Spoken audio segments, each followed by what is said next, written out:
Donc, alors, bonjour tout le monde. Aujourd'hui, on va continuer sur l'apprentissage supervisé. Je vous rappelle que la semaine passée, nous avons étudié l'arbre de décision.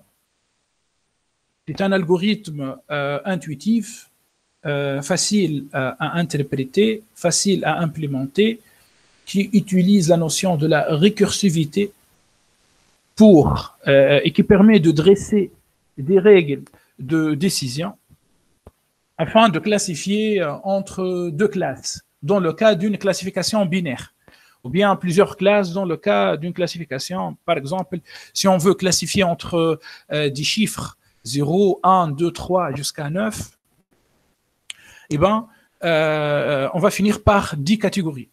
Donc, cet algorithme permet aussi de faire des classifications un peu plus compliquées. On appelle ça multiclasse.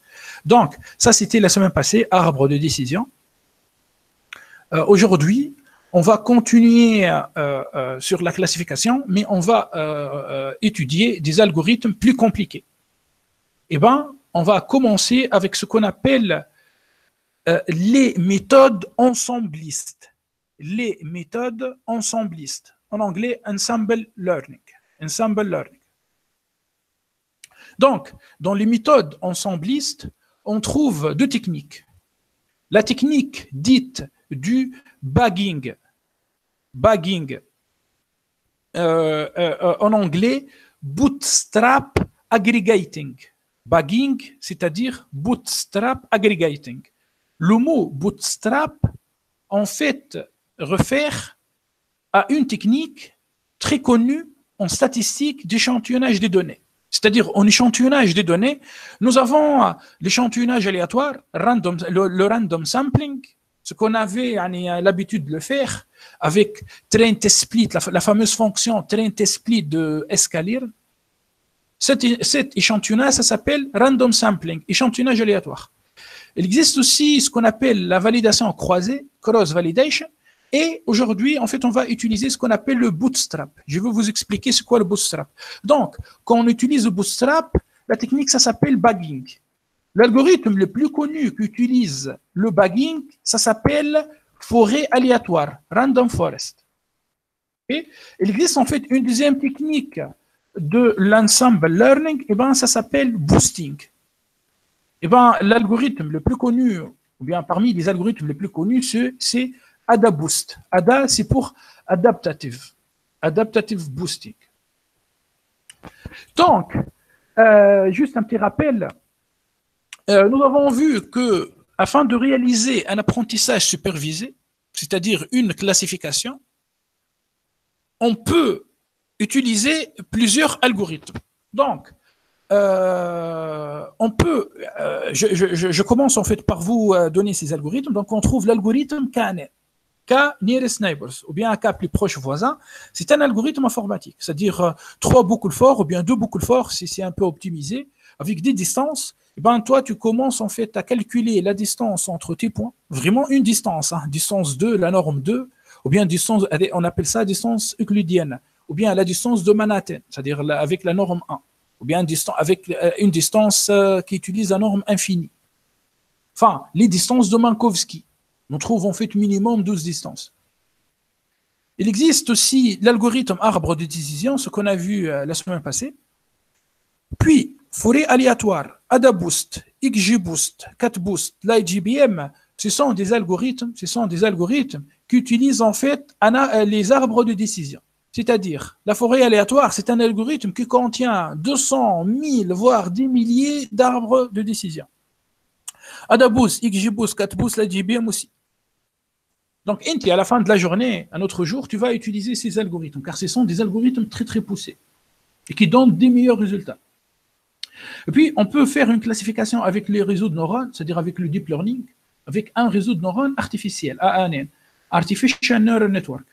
Mais c'est une autre histoire. Le deep learning, c'est une autre histoire. On peut faire la classification avec la régression logistique ou bien le support vecteur machine. Ici, j'aimerais bien dire que ces deux derniers algorithmes, ce sont des algorithmes qui utilisent quelques notions mathématiques poussées, c'est-à-dire il y a des calculs mathématiques, il y a des estimateurs en fait à minimiser et tout. B. Donc, face à cette multitude, voilà, face à ce grand nombre d'algorithmes, la question qui va venir à votre esprit, quelle technique doit-on choisir pour réaliser la classification? C'est-à-dire, toi, tu vas finir par 12 algorithmes, par 10 algorithmes. Quand tu vas me dire, tiens, avec quel algorithme je dois travailler? En effet, le choix est difficile. Oui, j'avoue, le choix est difficile. C'est-à-dire, toi, tu disposes de multitudes de choix et d'algorithmes et de modèles. Ce choix, en fait, pourquoi il est difficile? Car quand on regarde un algorithme ou bien un modèle pendant la tâche classification, il faut regarder deux critères. Le premier critère, c'est l'interprétation du modèle ou bien de l'algorithme. C'est-à-dire, est-ce qu'on peut interpréter l'algorithme? Par exemple, rappelez-vous de la semaine passée. Si le passager dépasse 37 ans et ET, et si le passager a voyagé soit dans la première classe, soit dans la deuxième classe, et ET, et si le passager est une femme, eh ben le passager a survécu la tragédie de Titanic. Vous avez vu ces règles de décision, comment elles sont faciles, et en plus c'est intuitif. On peut interpréter cet algorithme. Malheureusement, l'arbre de décision, c'est un algorithme facile à interpréter, mais qui n'est pas très très fort. Donc regardez ici, donc, ce graphe représente à gauche l'interprétation du modèle ou bien de l'algorithme. Donc plus on va en haut, plus le modèle est facile et interprétable. Voilà, j'ai trouvé le mot. Plus on va en haut, plus le modèle est interprétable. Plus on va en bas, plus le modèle est difficile à interpréter. Donc on voit quand même que l'algorithme arbre de décision fait partie des catégories des algorithmes faciles à interpréter. Comme je viens de vous dire, avec l'exemple du passager de Titanic. Dans l'axe des X, ici, on trouve, en anglais, on dit accuracy. Laissez-moi dire en français, c'est la force du modèle. C'est-à-dire, c'est quoi l'accuracy? C'est le nombre de prédictions correctes. C'est-à-dire, quand toi, tu prends la matrice de confusion, tu additionnes la diagonale, hein, les prédictions correctes, et tu divises par la somme, par le nombre total, tu obtiens un pourcentage. Et bien, l'accuracy, c'est le pourcentage des prédictions correctes par rapport à l'ensemble des données. Imaginons, vous avez 100 points, 100 données, vous avez prédit 60 données correctement, donc l'accuracy, c'est 60 sur 100, donc 0,6, 60%. Bon, je commence à expliquer ce graphe. En fait, d'une manière générale, je répète encore, d'une manière générale, l'algorithme linear regression, c'est-à-dire régression logistique, utilisé en classification, l'algorithme arbre de décision, ce sont des algorithmes faciles à interpréter, mais malheureusement qui donnent un score faible. Puis, plus je vais à droite, plus les algorithmes commencent à avoir une très grande force de prédiction. Par exemple, l'algorithme KNN. C'est un algorithme facile, un algorithme informatique, des boucles fortes, des loops, hein, et il permet d'avoir une plus grande force pendant l'interprétation. Puis on trouve l'algorithme Random Forest, ce qu'on va étudier aujourd'hui. Puis on trouve l'algorithme Support Vector Machine, puis les réseaux de neurones. Donc qu'est-ce qu'on remarque? On remarque que les réseaux de neurones, ce sont des algorithmes très très forts qui peuvent faire des prédictions très très poussées. On peut arriver à des scores de 95%, facilement, 96%. Par contre, ces algorithmes, ou bien cette classe d'algorithmes, disposent d'un inconvénient majeur, ce qui est l'interprétation. Jusqu'à maintenant, on n'arrive pas à interpréter les réseaux de neurones. en fait, ce sont des boîtes noires pour nous, pour l'instant. C'est-à-dire les mathématiciens, ni les statisticiens, ni les physiciens arrivent à expliquer pourquoi les réseaux de neurones arrivent à faire ces classifications d'une manière très correcte. Donc, voilà. Donc, ce qui va, c'est-à-dire fixer votre choix par rapport à la technique de classification, c'est le domaine. Est-ce que toi, tu cherches l'interprétation ou bien toi, tu cherches la force de la prédiction? Bon, je vais vous donner en fait un exemple. En ingénierie, imaginez, par exemple, toi, un autre jour, tu vas travailler chez Mercedes, enfin, dans la division des voitures autonomes. Et bien, dans une voiture autonome, on trouve une caméra à bord. Cette caméra commence en fait à filmer les objets qui passent devant la voiture. Mais on s'en fiche complètement de l'interprétation. Le but, c'est de prédire correctement. Est-ce que l'objet qui se déplace devant la voiture est un être humain, donc il faut s'arrêter, ou bien en fait c'est un autre objet, je ne sais pas moi, peut-être c'est un chat, même si c'est un chat, il faut aussi s'arrêter. Hein. Donc on s'intéresse plutôt à la force du modèle. Et on ne veut pas savoir, même si le modèle est une boîte noire, dont on ignore pourquoi, les raisons pour lesquelles il a fait la prédiction, on s'en fiche un peu. Voilà, donc en ingénierie, on s'en fiche un peu. Par contre, en fait, en business, c'est-à-dire toi, tu vas travailler dans le domaine des assurances un autre jour, tu vas travailler dans le secteur bancaire un autre jour. Donc, dans le domaine dans ces domaines business, par exemple, dans le problème du scoring des clients en vue de l'octroi d'un crédit. Dans le problème, par exemple, de désacement des clients, ce qu'on appelle en anglais churn problem, c'est-à-dire prédire est-ce que les clients vont quitter ou bien vont rester, vont quitter l'entreprise ou pas. Ou bien dans le problème de recouvrement des crédits, et bien dans ces problèmes, on a envie vraiment d'interpréter.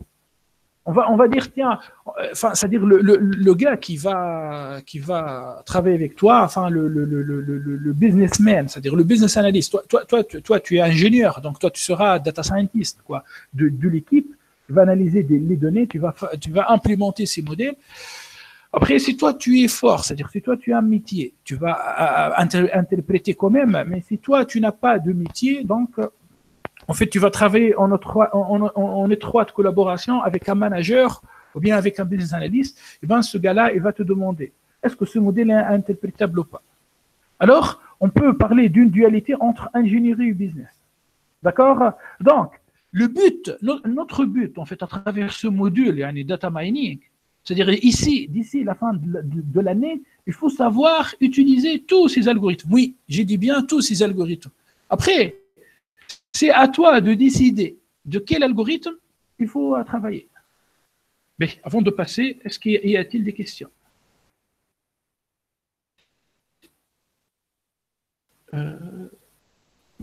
Ok, donc apparemment, il n'y a pas de questions. Ok, je continue.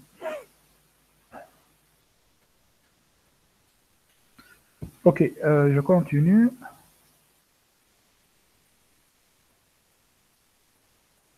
Ok.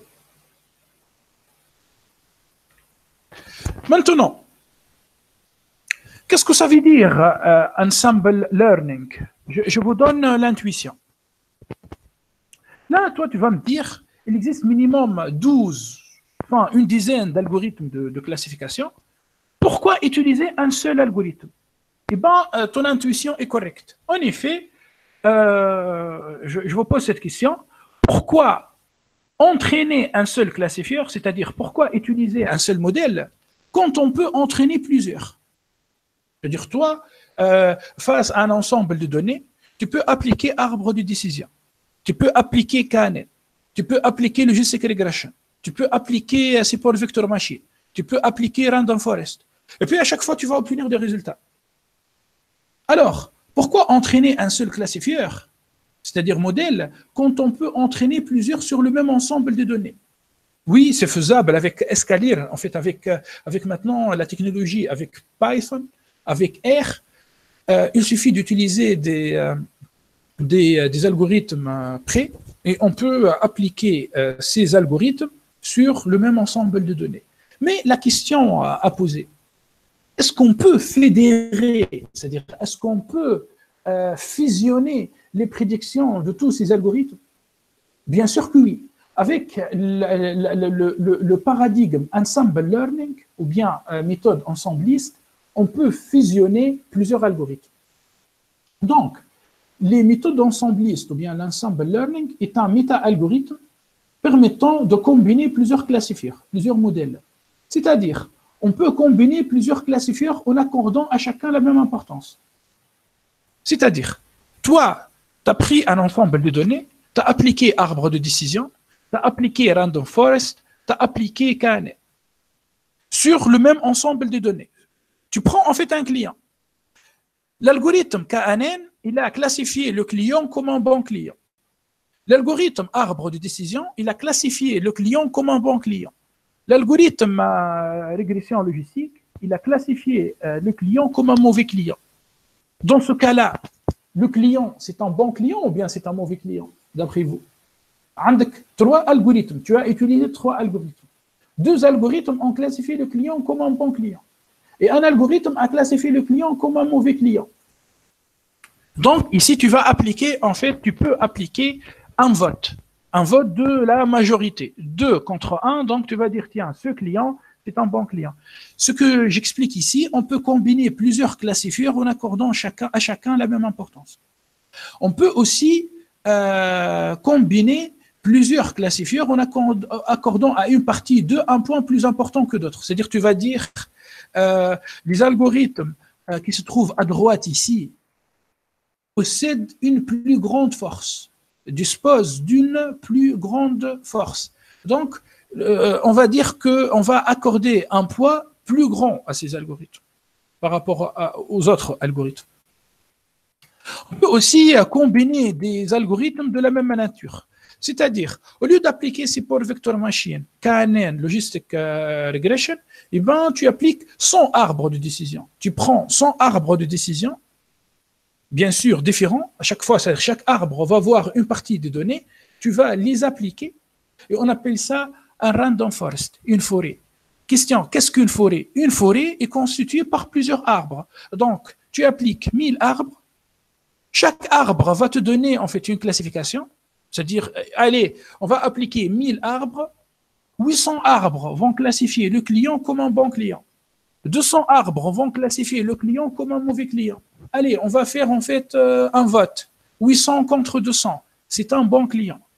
Eh bien, c'est presque l'algorithme Random Forest. J'ai dit bien presque car l'algorithme Random Forest contient quand même un petit changement à l'intérieur.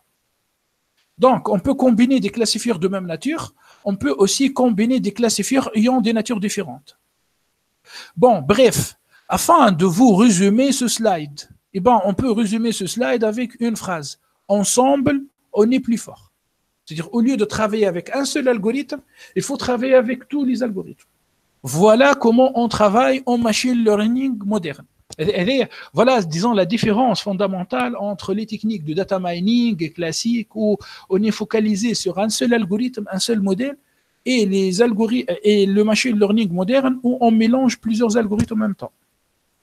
Je continue en fait à vous expliquer. Je vais vous donner un exemple issu de la vie réelle.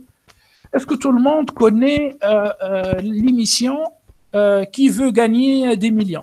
En arabe, Man sayarbah al-million. Est-ce que tout le monde connaît oui, oui, ok, très bien. B, ok, très bien. B. Donc, en fait, bon, je rappelle, c'est-à-dire cette émission pour les étudiants qui ne savent pas. Bon, en fait, c'est une émission où on demande à un participant, de répondre à des questions de culture générale. Plus le participant répond aux questions, plus le prix monte. Et on finit par gagner des millions d'euros, voire des dinars, voire en fait de dollars. Donc, Le participant, en fait, n'est pas largué dans la nature, dans cette émission. En effet, il dispose des jokers.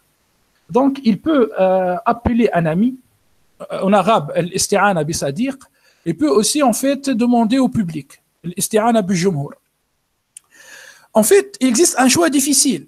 C'est-à-dire, si vous avez regardé cette émission, vous allez remarquer que les participants éprouvent une vraie difficulté dans le choix entre consulter un ami, c'est-à-dire voir un expert, c'est-à-dire votre ami, bien sûr, toi, quand tu vas choisir un ami, tu ne vas pas choisir n'importe qui, hein, tu vas choisir vraiment un expert, quelqu'un avec des lunettes, vraiment qui lit beaucoup du livre, qui bouquine trop et tout.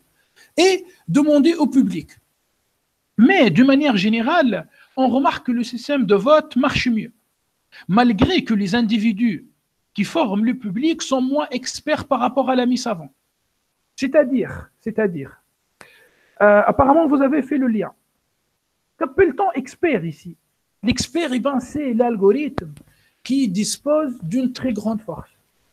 Et le public, c'est l'ensemble des algorithmes ayant une petite force. Enfin, c'est-à-dire une force faible, donc une prédiction faible.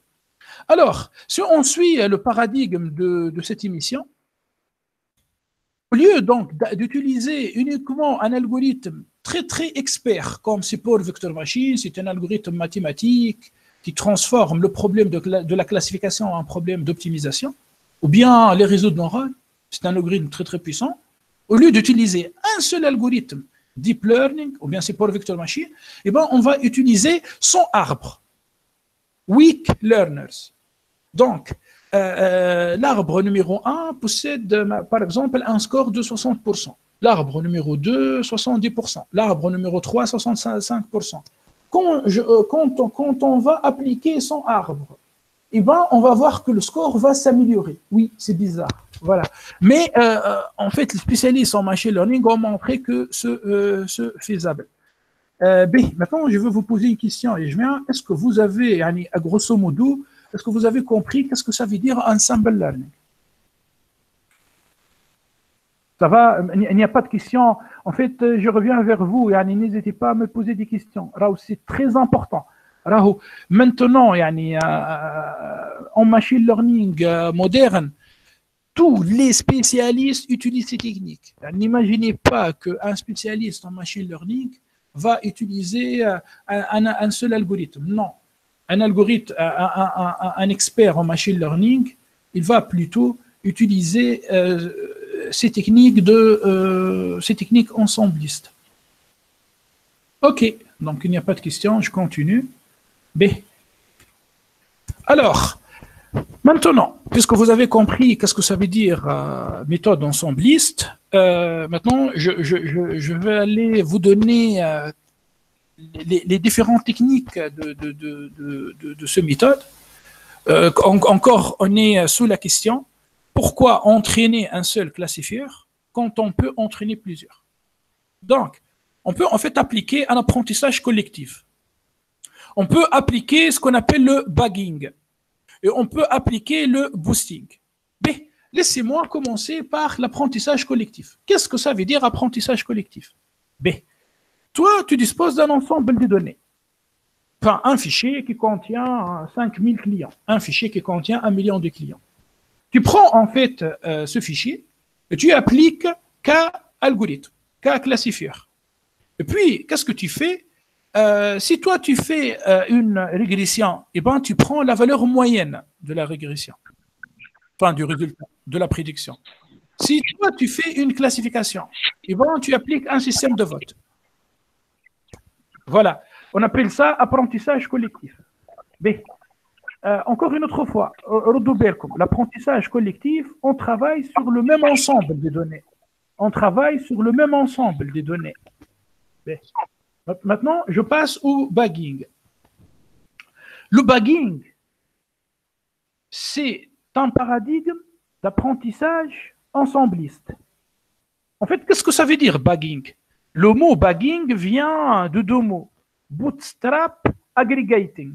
Bootstrap Aggregating. Donc, on voit le mot aggregation. En français, agrégation. Qu'est-ce que ça veut dire agréger? Agréger, c'est-à-dire synthétiser. Ça veut dire regrouper.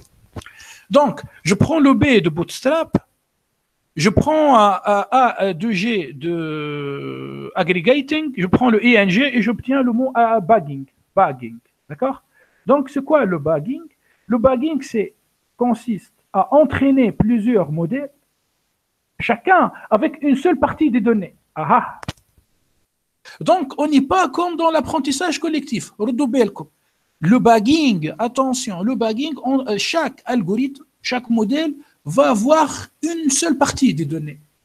Bon, tu vas me dire, toi, qu'est-ce que ça veut dire en fait? L'algorithme va avoir une seule partie des données. Bon, je vais t'expliquer. Donc, LibreOffice Data. Donc, je vais ouvrir le fichier des données. Et rapidement, bon. Voilà. Donc, devant vous, là, vous avez le fichier. Enfin, je ne comprends pas pourquoi il m'a ouvert ça comme ça. Attendez, je vais répéter en fait l'ouverture du fichier. Donc, j'en prends le semicolon, comma. Voilà. Donc, regardez. Regardez, donc, ici, nous avons combien de colonnes? Nous avons en fait credit score, nous avons géographie, nous avons gender, nous avons age, balance, et ainsi de suite. Donc, et puis nous avons à peu près 10 000 clients. Donc, si on regarde les lignes, on va trouver l'existence de 10 000 clients. Alors, le premier arbre de décision va regarder, par exemple, les 50 clients, les premiers 50 clients. Puis, il va regarder uniquement les colonnes Credit Score et Géographie. Le deuxième arbre de décision va regarder, par exemple, les clients numéro à partir de 100 jusqu'à 200. Et il va regarder plutôt la variable âge et churner, par exemple, ou bien balance, et ainsi de suite, ainsi de suite. Voilà, qu'est-ce que ça veut dire? Bien sûr, attendez, exited. Exited ici, en fait, c'est est-ce que le client a quitté l'entreprise ou bien le client n'a pas quitté l'entreprise, donc c'est une variable cible.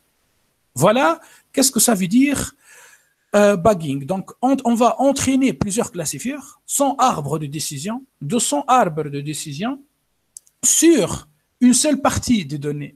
Sur une seule partie des données. D'accord? Voilà. Donc, maintenant la question. Comment on va diviser ces données? Donc, on va utiliser cette technique qui s'appelle Bootstrap. Cette technique est basée sur la réplication multiple des données à partir du jeu de données étudié. Puis, à la fin, c'est-à-dire, toi, tu as un arbre qui a appliqué la classification sur 2 colonnes. Par exemple, sur ces colonnes. Sur la colonne Estimated Salary et Is Active Member ou pas. Tu as un autre arbre qui a regardé Is Active Member et Has a Credit Card ou pas. Tu as un autre algorithme, ou bien un autre arbre qui a regardé la géographie et gender. Un autre arbre qui a regardé Credit Score, Age, tenure, balance, et ainsi de suite. Et à la fin, qu'est-ce que tu fais? Enfin, chaque arbre va réaliser une classification. Puis toi, qu'est-ce que tu vas faire? Tu vas combiner. On va faire une combinaison de prédictions, soit avec la moyenne pour la régression.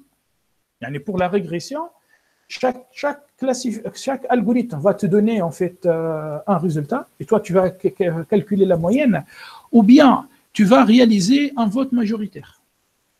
Monsieur? Oui. سامحني اكتيفيتي الميكرو طول خاطر باش ما نبقاش. Vas-y, oui, dis-moi. Oui, باش انت قلت ارغب معناها لو ميم معناتها ارغب معناتها لو ميم اسكو لو ميم الغوريثم معناتها باش تنجم باش تخدم بيه. Imen Benasser, très bien, merci pour la question. Il y a Imen, tu vas utiliser un arbre de décision, donc tu vas utiliser le même algorithme. Le même algorithme. Voilà, justement. Mais pas sur les mêmes données. En fait, le même algorithme appliqué sur des données différentes va donner un arbre différent. D'accord. Ouais. فهمت. فهمت يعني انت tu vas pas appliquer un seul arbre, tu vas utiliser l'algorithme forêt aléatoire, tu vas appliquer 100 arbres, tu vas appliquer 200 arbres, tu vas appliquer 1000 arbres. Chaque arbre, رد بالك, je suis pas en train de parler de l'apprentissage collectif.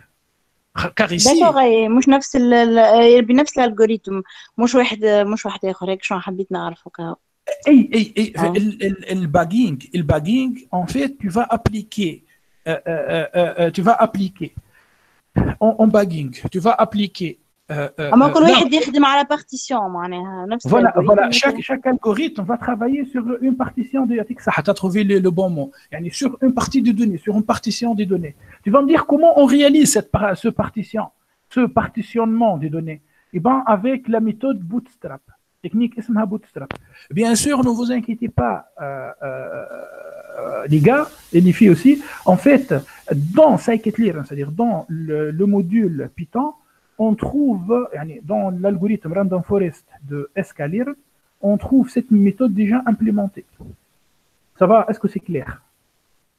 Voilà. Oui, donc, voilà. Donc, n'hésitez pas en fait à poser des questions. Hein. Aucun souci. Il y a deux questions. Il active son micro. Il me pose la question.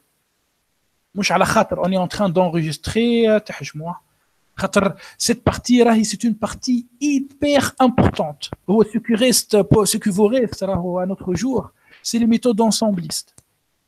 Les algorithmes les plus poussés utilisent les méthodes ensemblistes. Nous avons commencé la semaine passée avec l'arbre de décision et on continue là avec plusieurs arbres. Donc, l'apprentissage collectif, je répète, tu appliques plusieurs modèles sur le même ensemble de données. Mais c'est une technique. Hein. Le bagging, non. Tu appliques plusieurs classifieurs, le même classifieur, le même modèle, le même arbre, sur des données différentes. À chaque fois, tu vas regarder une partie des données. Puis tu fais un vote. Le boosting, c'est une variété de la méthode bagging. Le boosting, c'est une variété de la méthode bagging. En fait, cette technique, c'est une technique un peu particulière, puisque qu'est-ce qu'on fait? À chaque fois, on va... En fait, il y a des itérations. Dans la technique, on trouve des itérations. Tout d'abord, je commence par toutes les données. Je prends un algorithme et j'utilise toutes les données. Bien sûr, l'algorithme se trompe. Qu'est-ce que j'ai fait? Je vais répéter l'entraînement. Mais on a un client, ces données, ces fausses prédictions. C'est les points où il y a des mauvaises prédictions. Et puis je répète, en fait, jusqu'à convergence de l'algorithme, et amélioration de la prédiction. On appelle ça boosting. Voilà. Mais, je vous donne en fait quelques exemples d'algorithmes qui fonctionnent avec le bagging, et la forêt aléatoire, Random Forest. Après boosting, on trouve AdaBoost, LightGBM,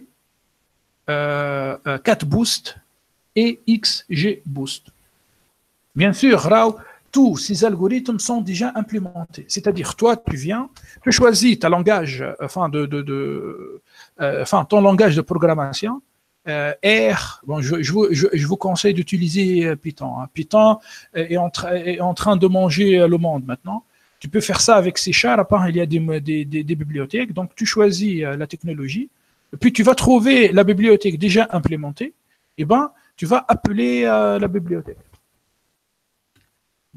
Je continue. Donc, utilisation de plusieurs algorithmes modèles pour travailler sur la même tâche, classification et régression. On trouve une meilleure prédiction. La question ici, vous allez me dire, que fait que ces méthodes marchent? Y a-t-il une démonstration rigoureuse? En fait, malheureusement, jusqu'à maintenant, il n'y a pas de démonstration mathématique rigoureuse, mais depuis 2001, c'est-à-dire la date où on a commencé à appliquer ces techniques, on remarque une amélioration dans la prédiction. Voilà. OK. Ici, j'explique l'algorithme bagging. En fait, on n'a pas le temps. De toute manière, je vais vous envoyer le fichier après. Hein. Donc, laissez-moi donc passer directement à l'algorithme Random Forest. D'accord? Donc, cet algorithme fait partie de la famille des méthodes d'ensemble ou bien méthodes ensemblistes. Il est basé sur l'arbre de décision. L'algorithme arbre de décision permet de créer des règles binaires sur les colonnes en se basant sur les données qu'on introduit et le résultat qui leur correspond. De ce fait, le random forest est un ensemble de plusieurs arbres de décision. Vous avez compris, une forêt est un ensemble de plusieurs arbres qui renvoient à plusieurs valeurs dont leur moyenne est retournée. J'utilise la moyenne pour la régression. Bien sûr, pour la classification, on va finir par des probabilités. Donc, on applique un système de vote. Mais la puissance et la vitesse d'exécution de l'algorithme dépend essentiellement du nombre d'arbres. Un nombre élevé est recommandé. S'il vous plaît, on n'utilise pas un algorithme forêt aléatoire avec un seul arbre. En fait, un arbre, c'est une forêt qui contient un arbre, ça s'appelle un arbre. Nous, on utilise ces algorithmes très très poussés avec 100 arbres, avec 200 arbres, avec 1000 arbres. Ok, il faut augmenter le nombre d'arbres. Après, il ne faut pas tomber dans l'overfitting. Donc, l'overfitting, qu'est-ce que nous avons vu l'overfitting dans l'autre science? C'est-à-dire, l'algorithme trouve un score de 100% dans les données d'entraînement et le score se dégrade sur les données test. Si vous vous rappelez, la semaine passée, on a passé de 100% à 40%. Donc, il est nécessaire de contrôler sur un lot de données test. Voilà. Bon, je vous donne comment ça fonctionne l'algorithme random forest ou bien forêt aléatoire. On commence par des données. J'applique un arbre. L'arbre va, par exemple, me faire une prédiction. Elle va me dire, tiens, c'est une pomme. Je prends maintenant une autre partie des données et j'utilise un autre arbre. L'arbre me prédit ça comme une deuxième pomme. Enfin, j'ai aussi une pomme. Je réapplique un troisième arbre qui fait une troisième prédiction, une banane. Nous avons 3 arbres, 2 pommes contre une banane.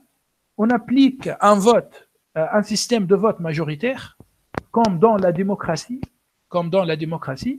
Et bien finalement, on dit, tiens, c'est une pomme.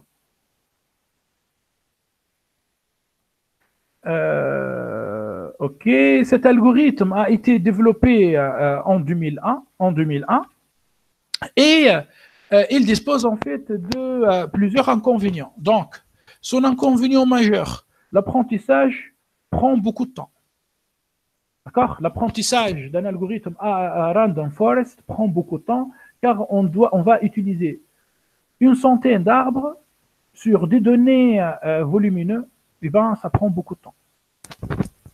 Et puis, les valeurs extrêmes, souvent, sont mal estimées dans le cas de régression. Par contre, les avantages de cet algorithme, c'est un algorithme de reconnaissance très rapide qui permet de réaliser une classification multiclasse. Il est très efficace sur des données de grande dimension et robuste au point aberrant. Mais je reviens maintenant en fait à cette histoire de la grande dimensionnalité, c'est-à-dire les algorithmes mathématiques. Apparemment, il existe une question. Manel Boazis. Manel Boazis, elle m'a dit inconvénient aussi, force de prédiction, non? Non, Manel, l'algorithme Random Forest, il possède quand même une grande force. Regarde, s'il te plaît. C'est un algorithme. Regarde, tu vois, Random Forest, il est après arbre de décision. Il est fort. Mais malheureusement, on n'arrive pas à interpréter. Est-ce que j'ai répondu à ta question? Enfin, sinon, je n'ai pas compris. Qu'est-ce que tu as voulu me dire inconvénient aussi, force de prédiction? Non. Au contraire. Nous, on cherche un algorithme fort. On veut un algorithme. Aslema Manel, oui, dis-moi. مش قصدي معناها كي ما هو باش يعمل ياخو على حساب لا ماجوريتي هكا ولا Oui, oui. C'est pas toujours vrai. La majorité, ça rate. هذاك حبيت نوصل. Ah, non, non, Manel, la majorité se trompe dès qu'en démocratie, yani quand toi tu veux élire un président, فهمتني, la majorité peut se tromper. Bon, je ne donne pas des exemples. En démocratie, la majorité peut se tromper. Dans un vote, électif, électoral. Mais ici, je parle plutôt quand même, l'algorithme arbre de décision, c'est pas rien, c'est un algorithme très très puissant. Déjà, c'est un algorithme qui donne des résultats puissants, 60%, 70%. Notre but, c'est d'arriver à 90%. D'accord? D'accord. Merci, monsieur. Sinon, Manel, ta question, en fait, موجودة لهنا. خاطر عندك الحق خاطر باش تقول لي انت que fait que les méthodes ensemblistes marchent. هو malheureusement il n'y a pas de démonstration mathématique. لكن d'après l'expérience, d'après l'utilisation de ces algorithmes pendant tous les jours, c'est-à-dire tous les jours, il y a des gens qui utilisent ces algorithmes, et ben, on remarque que ces algorithmes donnent des meilleurs résultats. Je vous donne un exemple sur Kaggle. Si toi, tu veux gagner une compétition sur Kaggle, soit utilise XGBoost, ou bien utilise Random Forest, ou bien utilise CatBoost, ou bien utilise la GBA. Ne cherche pas à comprendre. Les gens qui gagnent des compétitions sur Kaggle utilisent souvent des méthodes ensemblistes. Tu peux aller sur Kaggle, tu peux regarder les équipes qui gagnent des compétitions qui arrivent à 100 000 dollars parfois. Donc, on peut considérer ces compétitions comme une preuve jusqu'à un mathématicien un jour va nous donner le contraire. Mais, donc, très bien, apparemment, c'est bon, vous avez compris comment ça fonctionne un algorithme forêt aléatoire. Je vous propose maintenant, en fait, de l'appliquer. Donc, on va essayer maintenant d'appliquer cet algorithme sur nos données. Mais, s'il vous plaît, je vous demande donc d'ouvrir un fichier Jupyter Lab afin d'analyser les données. Bien sûr, à la fin, je vais continuer sur la partie théorique et je veux vous parler de la validation des données, c'est-à-dire les techniques utilisées pour évaluer un modèle. Nous avons vu en régression l'utilisation du R au carré ajusté, test d'hypothèse statistique, etc. En classification, on utilise d'autres techniques. Afin d'éviter un propos très très lourd, on est en ligne, c'est un peu compliqué, on va analyser des données, là pour l'instant, on va analyser des données. Quand on arrive à la fin, je veux revenir à la partie théorique, évaluation. Donc, s'il vous plaît, essayez d'ouvrir un fichier Jupyter Notebook, d'accord? Bon. Si vous avez des remarques ou bien si je suis rapide, vous me dites. Donc, je viens ici, je change la nature de cette cellule vers Markdown. Je mets hashtag, j'écris application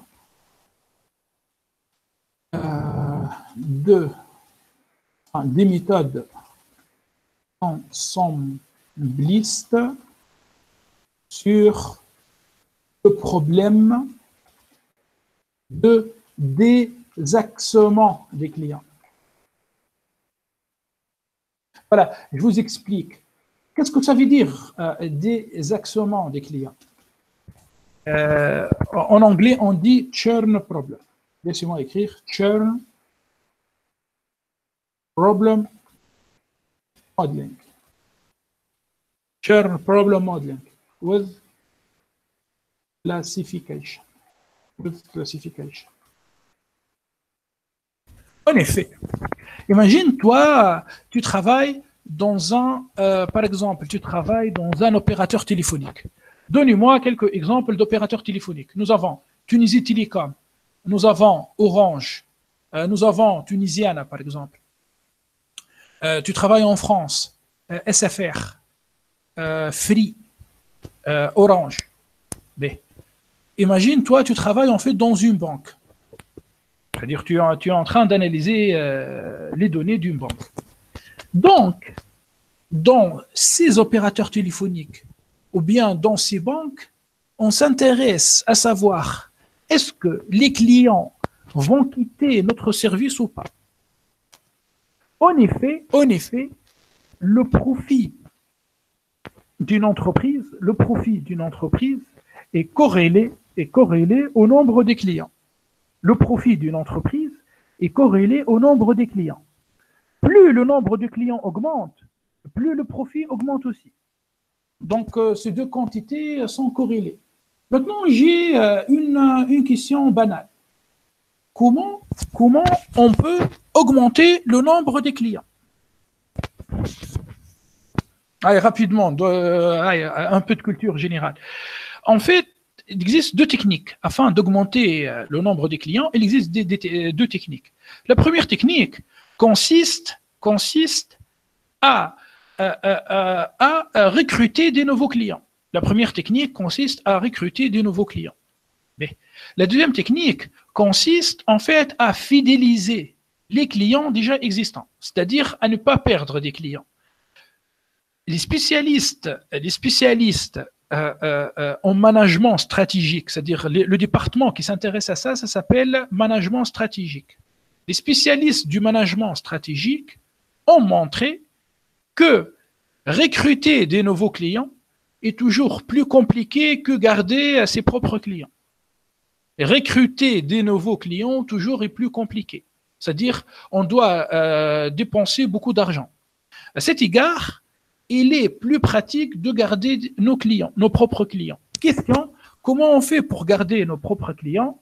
Soit, comme elle a dit Oumaima, avec des offres, ou bien, comme elle a dit Imen, en fait, on applique du marketing. Enfin, on fait du marketing, oui. On appelle ça loyalty marketing. C'est-à-dire, tu vas fournir des offres à tes clients. Maintenant, j'ai une question. Imagine, toi, tu travailles chez Tunisie Télécom. Chez Tunisie Télécom, par exemple, nous avons 500 000 clients. Eh bien, est-ce qu'il est logique, est-ce qu'il est profitable d'offrir, de donner des offres à tous les clients de Tunisie Télécom? Bien sûr, vous allez perdre de l'argent. En effet, une entreprise, les ressources d'une entreprise sont très limitées. On ne peut pas offrir de l'argent à tous les clients. En réalité, dans ces clients, il y a des clients qui vont rester, quoi que tu fasses. C'est-à-dire, tu dégrades ton service ou bien tu améliores ton service, ces clients vont rester. Donc, il n'est pas utile de donner des offres à ces clients. Après, il y a des clients qui vont quitter. C'est-à-dire quoi? On donne des offres, on donne des promotions, et bien ces clients vont quitter. Donc, c'est une perte d'argent si on essaie de fidéliser ces clients. Donc, le but du machine learning, c'est de dresser une stratégie. Imen, elle a dit suivre une stratégie, mais en fait, comment on fait? C'est-à-dire suivre une stratégie, c'est-à-dire aider à la prise de décision avec le machine learning. Donc, le machine learning, spécialement l'apprentissage supervisé, plus spécifiquement la classification, va permettre de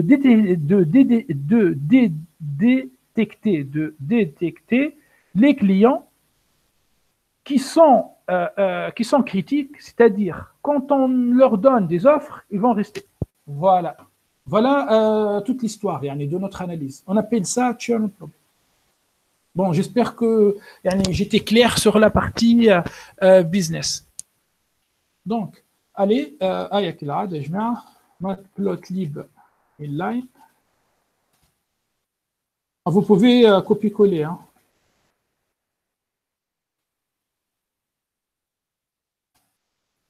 Puis, je fais ça. OK. Donc, je vais charger les données. Donc, rapidement, chargement des données. Le fichier, en fait, se trouve dans vos boîtes email.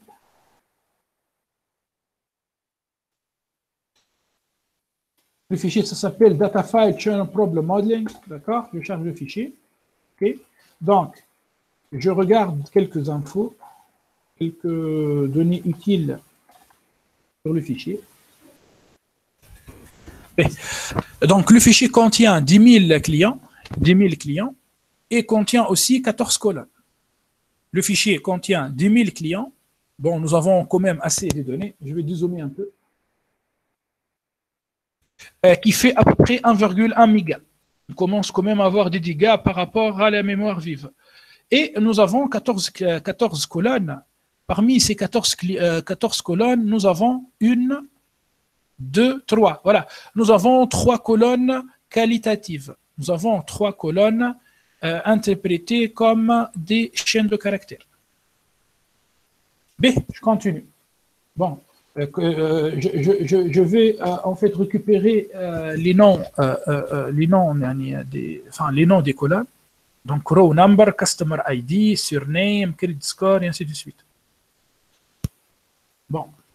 Je reviens quand même en fait au fichier. Et je commence. Est-ce que la colonne row number contient-il de l'information? Non. En fait, c'est une colonne qui contient l'indice du client. Juste un indice. Hein. Donc, on peut supprimer cette colonne. Mais je passe.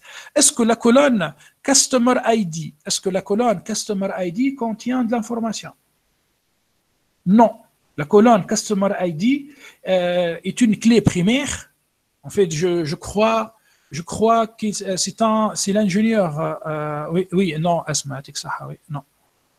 Mais je crois que c'est l'ingénieur BI, Business Intelligence, pendant sa phase Extract, Transform, Load, ETL, il a conservé cette clé primaire pour connecter ce fichier plat. Car aujourd'hui, je vous ai donné un fichier plat, plate file, à la base initiale. Donc, Customer ID est une clé primaire ou bien une clé secondaire, ne contient pas des données. Mais maintenant, je passe à la colonne surname. Nom et prénom des clients. Malheureusement, cette colonne pose des problèmes éthiques. Pourquoi? Je vous dis. Est-ce qu'on a le droit, voilà la question, est-ce qu'on a le droit d'analyser les clients selon leur nom? Enfin, c'est un peu choquant pour vous. Hein. En effet, éthiquement, il est interdit d'analyser les données des clients selon leur nom. Sauf que dans les pays communautaristes, c'est-à-dire où on trouve des communautés, par exemple en Angleterre, par exemple au Canada, on trouve en fait des communautés. Le fait de travailler sur des noms permet d'améliorer la compréhension du comportement du client. En fait, Mohamed, Ahmed, David, Paul, Pierre, Bruno ne se comportent pas de la même manière. Cela dit, je vous répète, il n'est pas éthique de travailler sur ces noms, voire illégal. Et là, je cite un scandale très très connu en fait chez l'entreprise Boulanger. En fait, c'est un vendeur d'appareillage électronique où les autorités françaises ont remarqué que cette entreprise classifie ses clients selon leur ethnie, selon leur origine et selon leur nom. Et ça fait beaucoup de débats dans les chaînes télévisées. Après, toi, autant que business analyst ou bien data scientist, si tu es dans ton petit coin, tu peux faire ça quand même. Mais tu fais attention à ça. Aujourd'hui, nous, on va suivre l'éthique, donc je vais supprimer cette colonne aussi. Ça va? Allez, on va donc supprimer. Donc, je viens ici, j'écris suppression. Colonne ne comprenant pas d'informations utiles. D'informations utiles sans S. D'informations utiles. Et regardez comment je fais. Je lui dis df drop columns Puis, afin d'éviter en fait de réécrire les noms des clients et se tromper, qu'est-ce que tu fais? Tu fais df.colons, tu obtiens les noms des clients corrects, tu viens ici, tu vas me copier tout ça. D'accord? CTRL-C, je viens ici, je fais CTRL-V. Donc, quand je fais Shift-Entrée, eh ben, on voit bien qu'on obtient un fichier, enfin, une base de données sans ces 3 colonnes. Bien sûr, je dois envoyer ça vers DF. Voilà, on fait ça une seule fois. Voilà. Donc, c'est bon, on est content. Nous avons supprimé ces 3 colonnes. Après, vous allez me dire pourquoi je n'ai pas supprimé la colonne sexe. En fait, maintenant, il y a des voies, puisque on a remarqué que l'intelligence artificielle est sexiste, hein, qui disent, enfin, maintenant les spécialistes disent plutôt, quand on analyse, il faut quand même supprimer cette colonne. Bon. Après, moi, je pense que le comportement des femmes par rapport à celui des hommes diffère en marketing, en retail business et tout. Bon, pour l'instant, on va garder cette colonne. B. Maintenant, nous avons en fait notre base, d'accord? Nos données. Malheureusement, nous avons deux variables. Nous avons, voilà, deux variables qualitatives, géographie et gender. Donc, il faut quand même encoder ces variables. Avant d'encoder ces variables, il faut déterminer le nombre de classes, le nombre de catégories dans chaque variable. Donc, je lui dis df géographie point unique. Voilà. Donc, la colonne géographie contient 3 catégories. Après, vous allez me dire comment on fait pour compter ces catégories. Imaginez, on finit par 25 catégories. On ne va pas compter quand même à la main. Utilise cette fonction. 3. Et je passe maintenant à la colonne gender. Voilà, donc nous avons uniquement 2 catégories. Bon, je peux calculer le nombre de ces catégories automatiquement. N unique. Voilà, 2. OK. Bon, afin de vous laisser en fait quand même un peu d'espace, je vais mettre des points virgule, virgule, virgule, virgule. Et, je pense que je dois peut-être vous envoyer le code. Attendez. Ce que je vais faire ça. Alors, puis, voilà. B. Alors, je vais partir comme le code. Je mets un.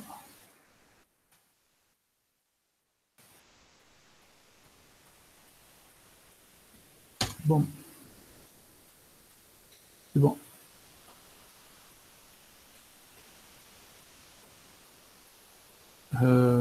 Voilà, je viens de vous envoyer les codes. B.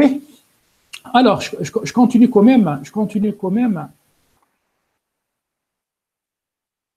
Donc, maintenant, nous avons donc 2 variables qualitatives. On va les encoder. Bon, l'idée est simple. En fait, je vais utiliser la fonction getDummies, OK, de Pandas. Et dans cette fonction, je vais lui passer une liste contenant géographie et gender. Voilà. Attention, il faut, mis à part ces 2 crochets du data frame, okay, il faut mettre encore 2 autres crochets pour une liste. Donc, je réussis ici à encoder géographie et gender. Donc, j'obtiens géographie France, géographie Germanie, géographie Spain, gender female, gender male. Il s'agit bien sûr d'un one hot encoding. Une seule ligne. One hot encoding. Si, attention au piège. Par exemple, si je cache pour le premier client, je cache en fait le 1 de France. Eh bien, si le client n'est pas allemand, s'il n'est pas espagnol, il est forcément français. Si le client n'est pas français, il n'est pas allemand, il est forcément espagnol. Donc, on voit bien que ces 3 variables sont mutuellement corrélées. mutuellement corrélés. À cet égard, il faut, we need to avoid the dummy variable trap. Donc, il faut éviter ce piège. Pareil pour femelle et male. Donc, on doit supprimer, en fait, toujours la première, on doit supprimer la première colonne encodée. À cet égard, il existe en fait une option dans GetDummies qui s'appelle Drop First. Drop First. Donc, je vais utiliser cette option. Bien ici, je mets virgule, je lui dis Drop First, et je lui dis True. D'accord? Drop First. Bon, ici, je vous rappelle, j'ai cherché du help sur GetDummies. Donc, je supprime le point virgule, je fais Shift Entrée, et voilà. Donc, on obtient en fait un encodage selon One Hot Encoding, et on supprime cette histoire de corrélation. OK. Ah, mais laissez-moi en fait venir ici, je vais écrire plutôt qualitative, laissez-moi écrire plutôt quali encodé. Voilà. Donc, je vais appeler ce data frame quali encodé. Bon, je vous revois le code. Oui, Manel, oui, on supprime une colonne avec ça. Manel, elle est avec moi. B, très bien. B. Donc, on fait un data frame. Il contient géographie gender. L'idée est simple. Je vais supprimer géographie gender, drop, puis je vais faire une concaténation. Donc, drop, columns, géographie. Voilà. Gender. Voilà, quand j'exécute, donc je supprime les deux variables qualitatives. J'envoie ça vers DF. Voilà, c'est bon, je suis content. Là, mon DF ne contient plus de variables qualitatives. Et je dois concaténer quali encode. Je dois concaténer quali encode. Et donc, à cet égard, je fais quoi? J'utilise PD concat. D'accord? J'utilise une liste. Et je veux mettre quali encode à gauche, DF. Bien sûr, on ne fait pas l'erreur. Axis égale à 0, on obtient en fait une erreur de concaténation. Il faut concaténer selon l'axe numéro 1. Selon l'axe numéro 1. Ben, j'obtiens en fait maintenant mon fichier vraiment fini. Presque fini, car il faut autre chose avant. B. Donc, laissez-moi appeler ça DF code. C'est-à-dire pour DF encodé. Très bien. Ça va, il n'y a pas de questions pour l'instant. B. Je continue. Qu'est-ce qu'on doit faire? On doit fabriquer notre variable x et notre variable y. Je vous rappelle que x, que y est une variable cible. Donc, c'est la variable exited, c'est-à-dire est-ce que le client a quitté l'entreprise ou bien le client n'a pas quitté l'entreprise. X contient les variables explicatives. Donc, je prends toutes les lignes, je commence à partir de la première colonne, je m'arrête à la colonne, à l'avant-dernière colonne. On peut vérifier, hein. Donc, Y, voilà, Y contient que des 1 et que des 0. Voilà, il porte le nom de la dernière colonne. X, donc, ne contient pas, je fais colonne, bon, je peux faire ça comme mieux, c'est mieux. Voilà, donc X, voilà, X s'arrête à l'avant-dernière colonne. Estimated salary. B. Alors, on peut représenter X, hein. On peut représenter X, 4 places, ça va prendre un peu de temps. 1000 lignes. Bon, j'exécute une deuxième fois.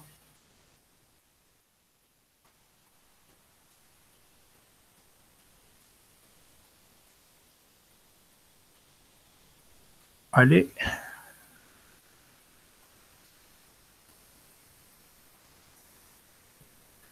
Donc, bon, je vais arrêter l'exécution ici. Je vais exécuter pour une troisième fois.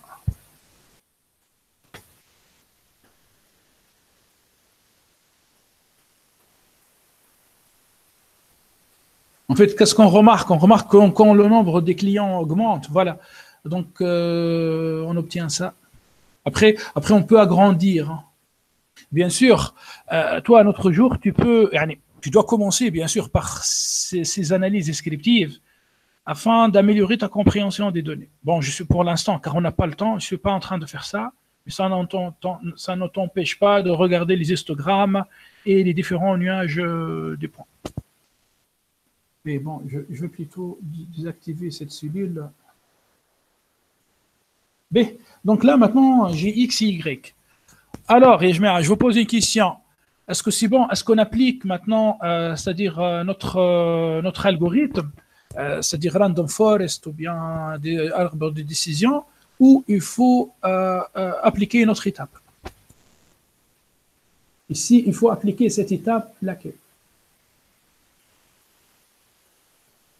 Hamdi, scaling, très bien. Hamdi, et après le scaling, qu'est-ce qu'il faut faire? Déjà, tu as compris, on va faire un scaling. Et après le scaling, Andy X et Y. Je travaille, en fait, je suis en train d'analyser des données. Après le scaling. Très bien, Imer. Oui, on passe à X train, X test, Y train, Y test. Très bien. OK. On passe au scaling. Donc, rescaling, ou bien remise à l'échelle. Remise à l'échelle. Donc, from escalier, point, pre-processing, import, en fait, standard scaler, puis je lui dis SS égale à standard scaler, je vais instancier, puis SS, puis transform, X, d'accord? Et j'appelle ça XSS. Bon, ici, attention, il ne s'agit pas d'un message d'erreur. C'est un juste warning. Pourquoi? Car dans X, a priori, il y avait des entiers. Et il faut transformer ces entiers vers des flottes. Voilà, des flottes. OK. Est-ce qu'il est utile de faire le rescaling d'une variable cible discrète? Bien sûr que non. Attention, on ne fait pas le rescaling dans le cas d'une classification sur la variable cible. B. Donc, ça c'est bien, ça c'est bien. Maintenant, on passe maintenant à l'échantillonnage aléatoire. Donc, échantillonnage aléatoire. On appelle ça en anglais random sampling. Random sampling. Donc, je vous envoie quand même le code de rescaling. Donc, from escalier, point, model selection, import train test split. Puis je vais lui dire x train, x test, y train, y test, égale train test split. Donc, XSS, Y, test size. Bon, aujourd'hui, on a assez de données. Hein. Nous avons 10 000 clients, quand même, 10 000 clients. On va prendre 20%. C'est-à-dire, on va travailler avec 2 000 clients pour tester et 8 000 clients pour entraîner. Random size égale à 1. Allez, tout le monde, s'il vous plaît. Apparemment, il y a un problème. Pardon, random state. Hein. Ce n'est pas random size, c'est random state. Okay. Tout le monde, s'il vous plaît, choisissez 1 pour avoir les mêmes résultats. Maintenant, c'est bon, on est content. J'ai mon X-trait. J'appelle ça Y. Je viens ici, je mets un test. Je viens ici, je mets test. Voilà. Donc, voilà.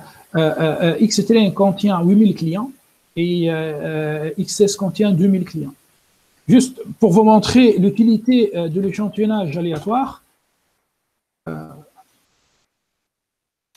je travaille sur Y plutôt, sur Y test. Voilà, regardez. Donc, avec un random set égal à 1, eh ben, on commence par choisir le client numéro 9953, puis 3850, puis 4962. Regardez, quand je change le random state, je passe par exemple à 4, à 3 par exemple. Au lieu de commencer par le client numéro 9900 quelque chose, je passe à 5800. Je change le random state, je vais mettre 10. Donc, je commence par le client numéro 937. C'est clair? C'est-à-dire, tu appliques un tirage aléatoire, un tirage au sort, sans remise de 2000 clients. Bon, je reviens à random set égal à 1. C'est random sampling, échantillonnage aléatoire. S'il vous plaît, à ne pas confondre avec le bootstrap et à ne pas confondre avec le cross-validation.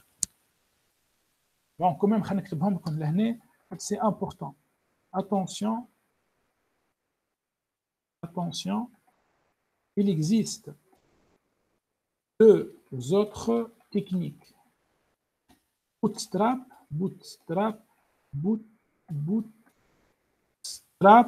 et cross-validation. Cross-validation, c'est pour validation croisée. Bootstrap, en français, on dit bootstrapping.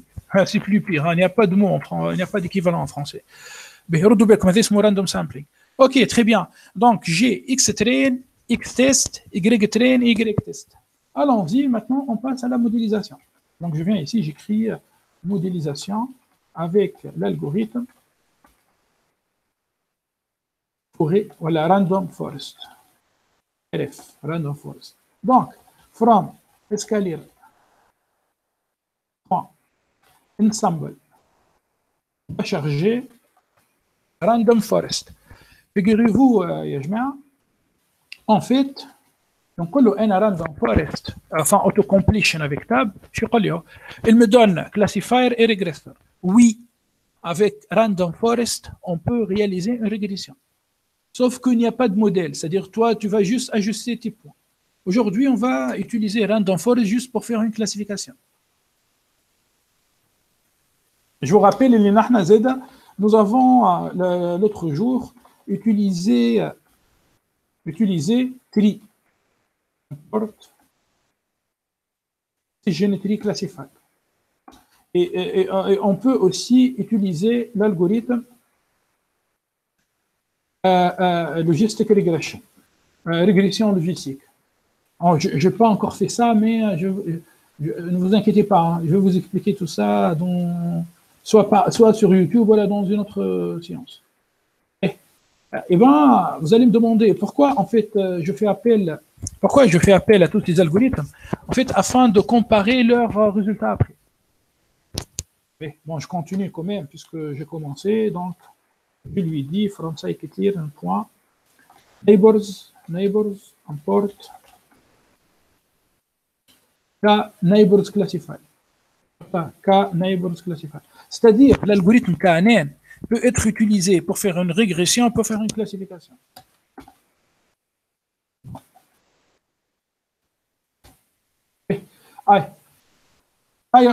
Aujourd'hui, pour l'instant, on va commencer par l'algorithme Random Forest. Donc, laissez-moi appeler ce modèle RF, modèle Random Forest, égal, d'accord? Donc, Random Forest, modèle Random Forest, je vais instancier la classe, avec modèle RF, et puis je charge les différents paramètres. On trouve l'existence de plein de paramètres. Regardez, la technique d'échantillonnage à l'intérieur de Random Forest, avec bootstrap égale à true. Puis, j'ai le critère du génie. Attention, la semaine passée, je vous ai montré le critère entropie. Et puis, on trouve number of estimators, c'est-à-dire le nombre d'arbres de décision utilisés. Et number of job. Le number of job, c'est le nombre de processeurs sur lequel on va envoyer le calcul. Le calcul, il est très lourd. Donc, je vais vous montrer comment on accélère le calcul en mettant... C'est-à-dire, si toi, tu veux lancer le calcul sur tous les processeurs, tu mets number of jobs égale à -1. Donc, je viens ici. Le critère, là, est génie. Je vais changer le critère. Au lieu du génie, je vais lui dire criterion equal entropie. J'utilise l'entropie de Shannon. Bootstrap égale à true, je laisse bootstrap. Maintenant, number of estimators, on va travailler avec son arbre. On va travailler avec son arbre. En fait, ça sert strictement à rien d'utiliser une forêt aléatoire avec un seul arbre. Donc, je mets son arbre. Puis, on trouve l'existence d'un random state à l'intérieur de la forêt aléatoire. Et ben, afin d'avoir les mêmes résultats, s'il vous plaît, tout le monde, random state le random state de random forest, mettez 1. Et pour number of jobs, si toi tu lui mets -1, et lui, il va détecter tous les processeurs, il va envoyer le calcul sur tous les processeurs. Moi, bien sûr, je n'ai pas envie de planter mon ordinateur, car j'ai besoin d'un processeur pour vous. Donc, je vais mettre 2. Car moi, j'ai 4 cœurs, enfin 4 processeurs. J'ai un seul cœur, mais l'ordinateur dispose de 4 cœurs. Donc, je vais lancer le calcul sur 2 cœurs. Et je réexécute, et bien regardez. Avec un number of estimators a changé, est devenu 100. Number of jobs est devenu 2. Criterion entropie. Et random state égale à 1. Mais j'espère que c'est clair. Donc, c'est bon, notre modèle est prêt. Notre modèle est prêt. Donc, quand même, je vous envoie ce code.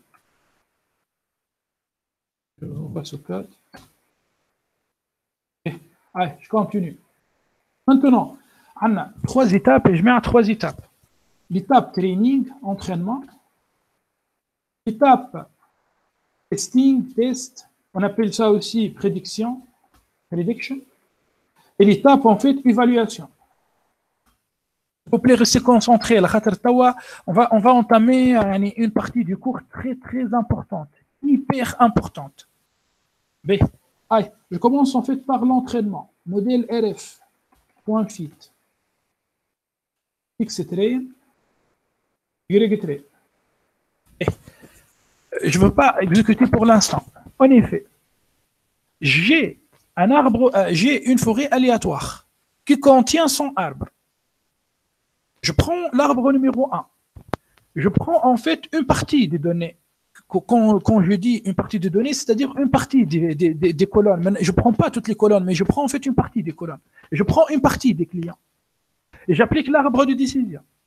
Le premier arbre. Puis, je prends un deuxième arbre. Puis, je prends un deuxième arbre. Puis, maintenant, le calcul dans l'arbre, comme on a fait la semaine passée. Je calcule l'entropie de la variable, de la variable cible, puis je calcule l'entropie croisée, puis je calcule le gain en information, je répète. Imaginez la quantité de calcul à faire. Tout ce calcul, je fais Shift-Entrée, est déjà fait. Voilà, donc là, c'est bon, j'ai entraîné mon modèle. Bien sûr, si tu mets 1000 arbres, ça va prendre plus de temps. On va tester après, donc c'est bon, mon modèle est entraîné. Je vais maintenant predict. Donc je fais une prédiction sur Xtest.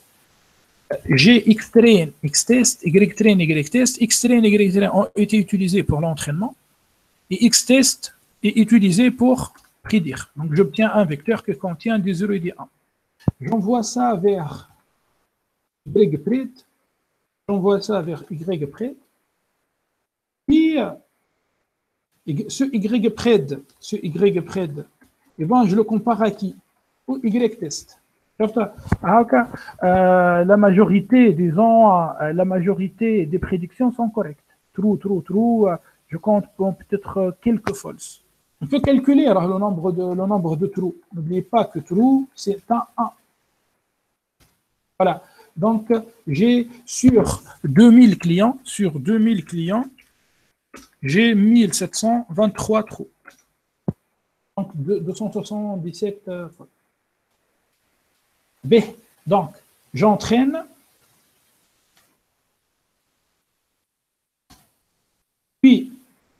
je prédis, je cache, je compare. Bon, c'est pas une méthode très correcte, quoi. Mais allez, regardez maintenant comment on va évaluer notre modèle. Évaluation. Comment on évalue notre modèle. Donc, from ça est clair.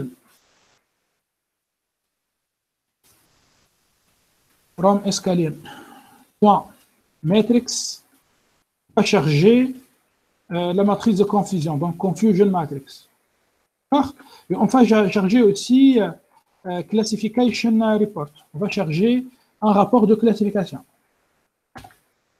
Bon, je viens ici, j'appelle la matrice de confusion Y test, Y prêt. On commence toujours par livrer Y. Entrée, voilà. Puis, je veux appeler le modèle. J'appelle score. Je vais calculer le score sur les données test. J'obtiens ça. Je vais faire la même chose sur les données d'entraînement. Après, on va discuter. Hein. Donc, restez concentrés, s'il vous plaît. Puis, je vais réaliser ce qu'on appelle un rapport de classification. Donc, Y test, Y pred. J'obtiens ça. Bon, c'est pas fameux point de vue affichage. Je vais mettre plutôt print. Je vais mettre plutôt un print. Voilà. B. On va reprendre depuis le début. يا جماعة راهو il est faux. راهم يضحكوا عليكم. Il est faux d'appliquer un modèle en machine learning, en data mining, sans faire une évaluation. Et il faut faire une évaluation. On n'applique pas des modèles sans une évaluation potentielle. Mais en régression, il existe plusieurs techniques d'évaluation. R au carré ajusté, test d'hypothèse statistique. Et il existe aussi d'autres techniques. En classification, afin d'évaluer un modèle, qu'est-ce qu'il faut faire? Il faut fabriquer la matrice de confusion. Il faut calculer en fait ce qu'on appelle l'accuracy. Ici, on appelle ça score. Sur les données de test et sur les données d'entraînement. Puis, il faut calculer la précision, le recall, le F1 score. Il existe aussi ce qu'on appelle la courbe Brock et il existe la fonction AUC. Bon, c'est un peu compliqué pour vous. Je vais commencer doucement. Je vais commencer doucement. Jusqu'à maintenant, y a-t-il des questions? بلي قاعدين تفهموا معايا؟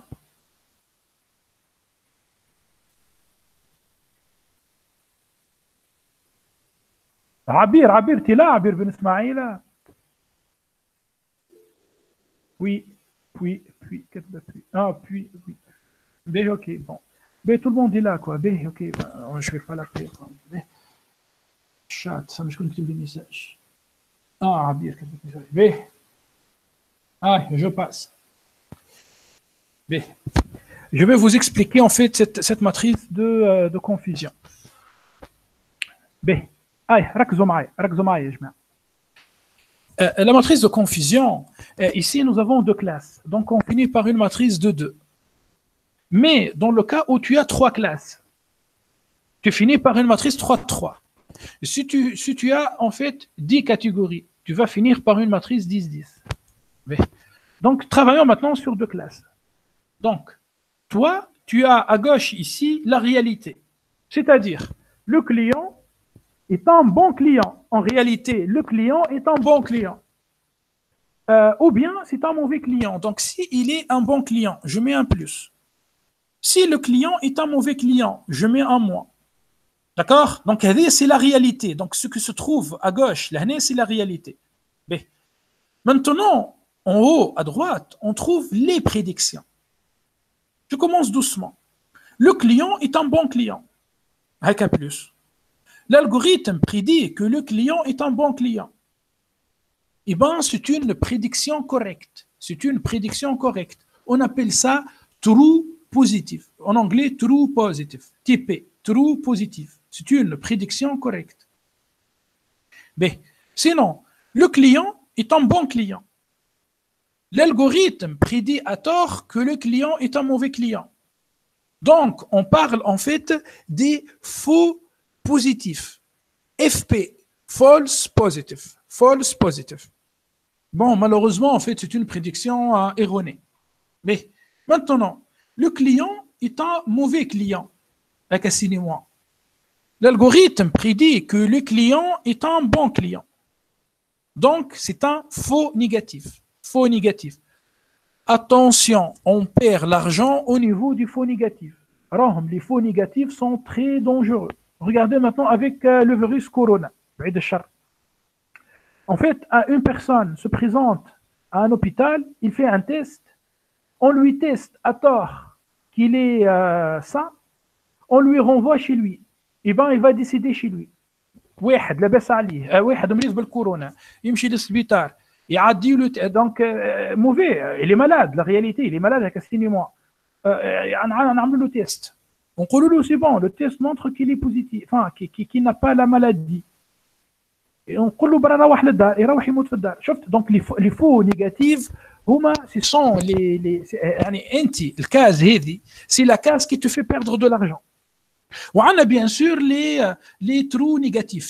Donc, je répète, TP, trou positif, FP, false positive, FN, false négatif, et TN, trou négatif. B. La partie la plus critique, B. Donc, les prédictions correctes, on les trouve sur la diagonale. On les trouve sur la diagonale. A plus D divisé par A plus B plus C plus D. B. À diagonale, c'est l'accuracy. Le score ici calculé, en réalité, somme à diagonale, je peux faire le calcul là, 1536 plus 187 divisé par 2000. Le score ici donné par la fonction score du scikit-leer, c'est l'accuracy. C'est le pourcentage de prédiction correcte. En fait, si je vous donne deux algorithmes, bon, vous avez compris ça, c'est bien, mais maintenant, il faut quand même avoir un algorithme qui minimise le C. Après, il est un mauvais client. En réalité, c'est un mauvais client, c'est un client risqué. Et bien, tu l'acceptes quand même. Tu lui donnes un crédit. Le client ne retourne pas le crédit, ne rembourse pas le crédit. Eh bien, toi, tu vas passer au contentieux, tu vas envoyer un huissier de justice, tu vas envoyer un avocat, et bien, tu vas perdre beaucoup d'argent. Donc, il faut négatif. Donc, on cherche toujours un algorithme qui maximise la diagonale et qui minimise en fait les éléments extra-diagonaux. Parfois, ça dépend du métier, on cherche toujours les algorithmes qui minimisent les faux négatifs. شفت يعني في الكلاسيفيكاسيون رد بالك. Le but, c'est pas toujours d'augmenter la diagonale. Il faut toujours minimiser les éléments extra-diagonaux. Donc, si vous avez compris, je vous demande maintenant d'augmenter le nombre d'estimateurs à 1000. Donc, retenez avec moi, apparemment il y a une question. Omaima, j'ai pas compris pourquoi nous avons utilisé X-test ici. Y-prêt. Omaima, انت مش عندك X-train و Y-train هذاك تستعملهم للانترينمون. وتو X-test و Y-test. ايش تعمل؟ تخبي الY-test، تخبيه الY-test، تحطها ورا ظهرك هكا وتعطي للالغوريثم X-test. تقول له الي هاي X-test اعمل لي البريدكسيون. Fais-moi la prédiction. Tu obtiens Y-prêt. Et puis tu compares Y-prêt avec Y-test. C'est une manière d'évaluer un algorithme. C'est bon?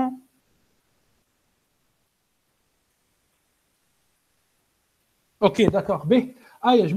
Donc, augmentez, s'il vous plaît, le nombre d'estimateurs. Ok? Je vais entraîner. Bon, ça va prendre plus de temps. Hein. Avec 1000 arbres, ça va prendre plus de temps. وبلا واحد فيكم يحفظ لي 08615. C'est bon, c'est fait. Allez, je vais tester. Je passe de 1723 à 1729. Donc, je diminue les prédictions erronées. J'améliore aussi l'accuracy. L'accuracy s'améliore, passe à 0,8645. Plus tu augmentes le nombre d'arbres. Donc, Manel, monsieur, quand on augmente, la majorité peut se tromper. Eh bien, regarde, je te montre l'inverse, Manel. J'ai augmenté le nombre d'arbres. Eh bien, j'améliore le score. J'espère que tout le monde a fixé le random set à 1 dans la forêt. Comme ça, on obtient en fait les mêmes résultats. B. Donc ça c'est bien. On peut bien sûr comparer Random Forest par exemple aux autres algorithmes. Vous allez remarquer que Random Forest donne les meilleurs résultats. Bon, je vais passer maintenant en fait aux autres techniques voilà, aux autres quantités permettant d'évaluer un modèle. Aïe. Donc, mis à part A plus D divisé par N, A plus D divisé par N, et on appelle ça en anglais accuracy.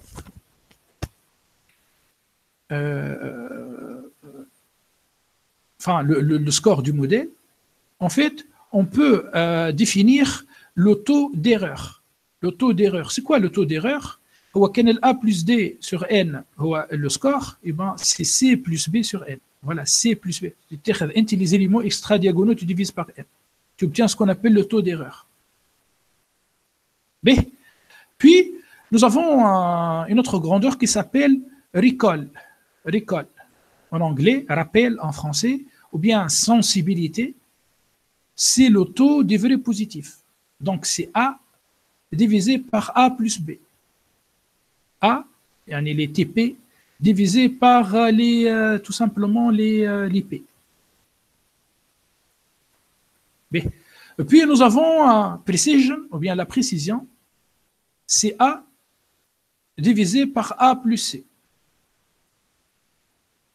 Et puis il y a le taux des faux positifs, C divisé par C sur D, et la spécificité, il y a D divisé par C plus D. On peut en fait unifier la précision et le recall. On peut en fait améliorer. Attends, juste, je vous montre. On peut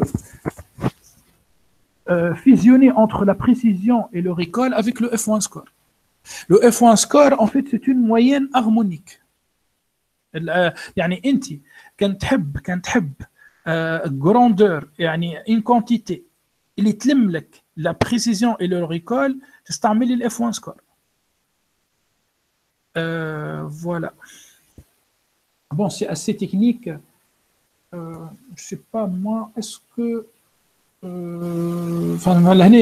j'ai une question. Est-ce que vous avez compris? Bon, je profite de passer comme le code.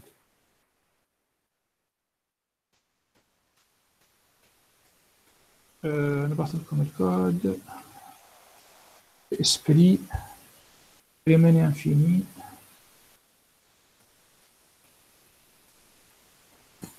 le code.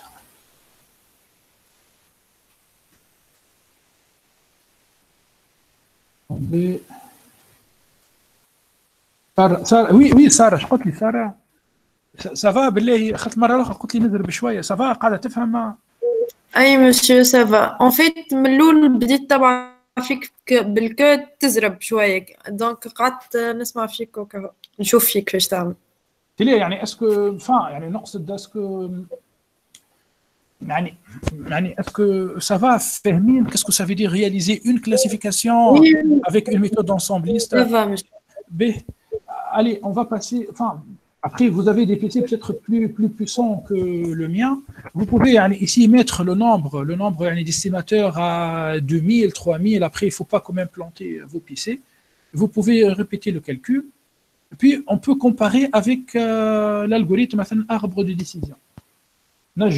On peut rapidement, si vous voulez, allez, on va appliquer l'algorithme modèle decision tree. Je ne fous pas, restez avec moi. Donc, decision tree. Criterion, on peut le entropie. pardon, entropie. Le modèle d'été, donc le fit, x trait, y trait. Ah, c'est une démonstration en temps réel. Hein. Dt point dd, directement point score x test. Ah, le score, ils ont fait y test. B. Le score, il faut mettre y test. Ah, quand on utilise un seul arbre, eh ben, regardez sur les données test comment on dégrade le score. Le score passe à 0,79. Et les HOA, avec la forêt aléatoire, elle est 0,86. 0,8645. B, on va en fait utiliser un autre modèle, un modèle logistic regression, linéaire modèle. Donc, logistic regression, modèle linéaire, point fit, بعد x train, y train, modèle linéaire, point score, point score, x test, y test. Voilà, le modèle linéaire, il a donné 81%. Mais lui, il donne beaucoup de faux négatifs. Marouf, vous pouvez tester, vous allez trouver qu'il donne beaucoup de faux négatifs. D'accord? Allez, on va appliquer maintenant KNN. Modèle KNN. On va نسميه tout KNN. KNN. K-nearest neighbors. Après, bien sûr, en fait, il faut donner le nombre du voisin. Allez, on va travailler, on va donner 5. Et ne vous inquiétez pas, dans une autre séance, je vais vous expliquer cet algorithme. Donc, fit, x train, y train, knn, point, score, x test, y test. On obtient 82%. Et bien, qu'est-ce qu'on remarque? Bon, je peux changer ici, enfin, je prends 10 proches voisins, je peux prendre 3 proches voisins, avec 10, ça marche mieux, je pense. Bon, par rapport à l'accuracy, le score, j'ai 82%, 81%, 79%, et là, j'ai 86%. Je vous assure, hein, avec le deep learning, ça va donner mieux que ça. On peut passer presque à 90%. Mais encore une autre fois, l'application du modèle devant vous, c'est très facile. C'est un jeu d'enfant. Paf, tu sais travailler avec Python, tu instancies une classe, tu utilises la méthode fit, tu calcules le score, puis tu peux calculer la matrice de confusion. Mais le problème, c'est l'interprétation. Regardez ici le nombre de faux négatifs. عندك انت لهنا 221 يعني clients. Tu penses que ces clients vont rester. Tu vas faire des offres à ces clients. Et bien, ces clients, malgré les offres, vont quitter. Donc, tu vas perdre de l'argent. Imaginez cet exemple, sur une maladie. Ce sont 221 patients classifiés à tort comme des patients sains, alors qu'ils sont porteurs d'une maladie. Ils rentrent chez eux, ils vont mourir. 221 victimes. C'est catastrophique. Les faux négatifs sont catastrophiques. Donc, à notre jour, enfin, pendant l'examen, et pendant tes analyses, tu dois quand même utiliser toutes ces techniques. Je n'ai pas encore montré ni la courbe ROC et ni le AUC. Alors, si techniquement on a dépassé de 15 minutes, je suis désolé, Ajmer. Si vous avez des questions, voilà, je vous écoute. Techniquement, on a fini là.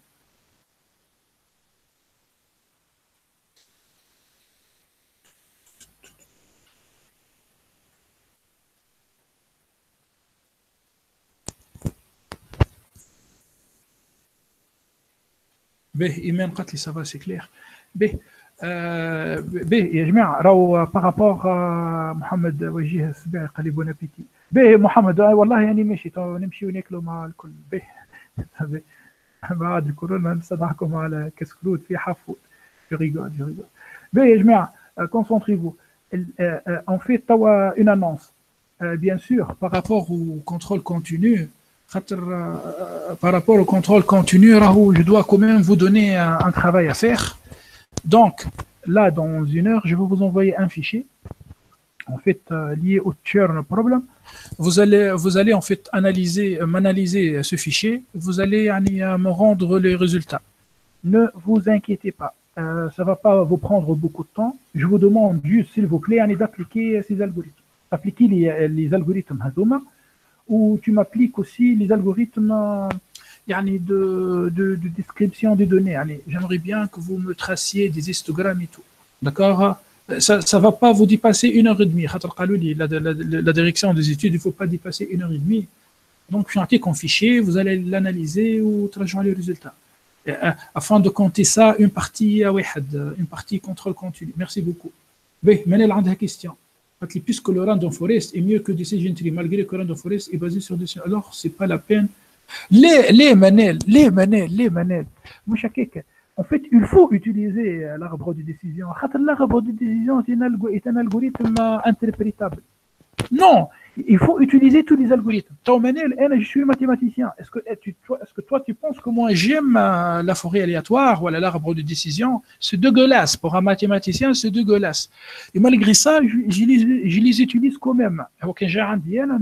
C'est pour vector machine ou modèle linéaire ou modèle non linéaire. Non, il faut utiliser tous les algorithmes. يلزمك Manel Bouaziz, toi, un autre jour, en actuariat, en assurance, en finance, dans le secteur bancaire, en ingénierie, peut-être parmi vous, des gens vont partir vers les voitures autonomes, vont travailler sur des voitures autonomes. Il faut savoir utiliser tous les algorithmes. Après, la chose la plus importante, c'est ça. Il faut garder en tête qu'il y a interprétation contre l'accuracy, la force du modèle. La force prédictive du modèle. Voilà, c'est tout. Donc, je vais enregistrer ça. Taqwa Ayari, est-ce qu'on aura des notes de CC en ligne? Taqwa, le problème, on n'a pas fait de DS. On n'a pas fait de DS. Les matières, il fait examen ou faire un contrôle continu. Donc, quand même, il faut faire un contrôle continu. Monsieur, le travail pour aujourd'hui. Non. Le travail, en fait, de 48 heures, Fatma Haddad, de 48 heures. يعني تراجعوا لي من هنا dans 3 jours. Manel Bouaziz, est-ce que ces algorithmes sont tous importants? Oui, ces algorithmes sont importants. Et je te conseille de les utiliser. B, individuel ou par groupe. Rim Hambli. Rim, le travail il est techniquement facile. Avec les codes, et tu as les codes, donc c'est individuel. Je peux vous envoyer en fait un email qui explique tout. D'accord? D'accord. J'arrête l'enregistrement. J'arrête donc l'enregistrement.